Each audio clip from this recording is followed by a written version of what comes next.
Люди стремятся в жизни только к одному – к наслаждению. Человек совершает тот или иной поступок, потому что ему от этого хорошо. А если от этого хорошо и другим людям, человек считается добродетельным. Если ему приятно подавать милостыню, его считают милосердным. Если ему приятно помогать другим, он благотворитель. А если ему приятно отдавать силу обществу, он полезный член общества. Но вы ведь даете 2 пенса нищему для своего личного удовлетворения. Так же, как и я, для своего личного удовлетворения пью виски с содовой.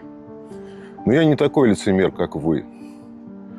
А потому не хвалю себя за это и не требую, чтобы вы мной восхищались. Уильям Сомерсет Моэм.